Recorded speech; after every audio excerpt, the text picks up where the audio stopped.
All right, let's dive into something pretty incredible today, a technique called LoRA. This is a classic story of how making really small changes can have a massive impact on some of the most powerful AIs out there.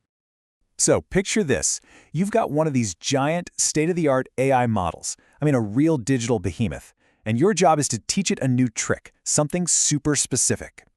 Well, for what felt like forever, the only way to do that was to retrain the entire thing, the whole model from the ground up. We're talking about a process that was just absurdly expensive and painfully slow.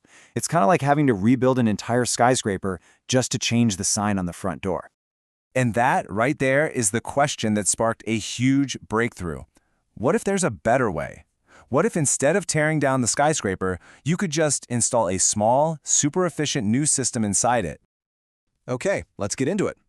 To really appreciate why this is such a big deal, you first have to grasp the mind-boggling scale of the problem. Just look at this number, $175 billion. That's how many parameters are inside the AI model GPT-3. You can think of each one as a tiny little dial that needs to be tuned just right. And every single one of those dials plays a part in how the AI works. So, in the old days, customizing it meant having to retune, all 175 billion of them. And the Microsoft researchers who came up with LoRA said it perfectly. Doing this for every single new task is, and I'm quoting here, prohibitively expensive. You end up with a brand new 350 gigabyte copy of the entire model for every single skill. It's just not practical. So this really spells it out, right? On one hand, you've got the old way, full fine-tuning. It's a brute force approach. And on the other hand, you have the goal, a much smarter, more efficient way to adapt. The idea is to create these small, lightweight updates for each task that you can just plug in. So, how do you get from A to B? Well, the answer came from this total light bulb moment about what these updates actually are. So the researchers had this hypothesis. They thought, okay, the model itself is incredibly complex, but maybe the change we need to make to teach it something new is actually pretty simple. They figured the change has what's called a low intrinsic rank. Here's an analogy. Think of a world-class chef learning a new recipe. They don't have to relearn how to use a knife or how to sauté vegetables. They just need to learn a few new steps. The change is small, but the result is a completely new dish. That's the core idea here. And that, in a nutshell, is LoRA, which stands for Low-Rank Adaptation. The technique is brilliant. You take the huge pre-trained model and you freeze it. Don't touch it. Then you inject these tiny trainable modules, or matrices, into its layers. You can kind of think of them as smart adapters. And here's the key. You only train those tiny adapters, not the giant model. So how does this actually work? How do we install this smart system into our AI skyscraper? Let's break it down. It's actually way simpler than you might think.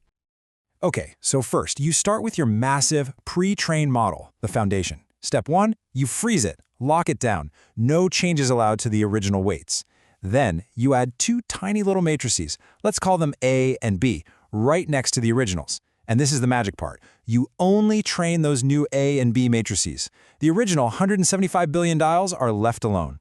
Finally, when you use the AI, it just adds the results from its original brain power and the new specialized knowledge from your tiny A and B matrices together. That's it! So, what does this all add up to? Well, the impact this has on efficiency is, honestly, it's a total game changer. You might want to sit down for this. LoRA can reduce the number of trainable parameters by a factor of 10,000. So what does that actually mean in the real world? It means that a model update, which used to be this enormous 350 gigabyte file, is now just 35 megabytes. You could literally email it. This makes storing and swapping out different custom skills for your AI super easy. And that's not all. The next big win is that it needs 3 times less GPU memory to do the training. And let me tell you, this is a massive deal. It means you don't need access to a ridiculously powerful supercomputer anymore to customize these models. It just smashes the hardware barrier, opening the door for so many more researchers, developers, and honestly, anyone creative to get involved. And the good news just keeps coming. There's no extra lag when the AI is running. You can switch between different skills on the fly instantly. And get this, it can even make the training process up to 25% faster. Oh, and you can combine it with other techniques too. It's incredibly flexible. Okay, so all of this sounds amazing, right? But it brings up the big question. Are we sacrificing quality for all this efficiency? Is the model actually any good? Well, let's look at the proof, the performance data. All right, check this out. This is a head-to-head comparison on a specific task. You see the old way, full fine-tuning? It used all 175 billion parameters and got an accuracy of 73.8%. Now look at LoRA. With just a fraction of the parameters, 37 million, it actually did better. It scored 74%. Better results with way less work. And that right there is the key takeaway. You get performance that's just as good, sometimes even better, while training a teeny-tiny fraction of the parameters. We're talking 0.01%. It's efficiency without compromise. Absolutely incredible. So just to really visualize this, when you use LoRA to customize a model like GPT-3, you are freezing almost the whole thing. Look at that. 99.99% of it is just untouched. The part you're actually training, that little LoRA sliver, is just 1/100% of the whole model. It's wild. And all of this leaves you with a really cool thought, doesn't it?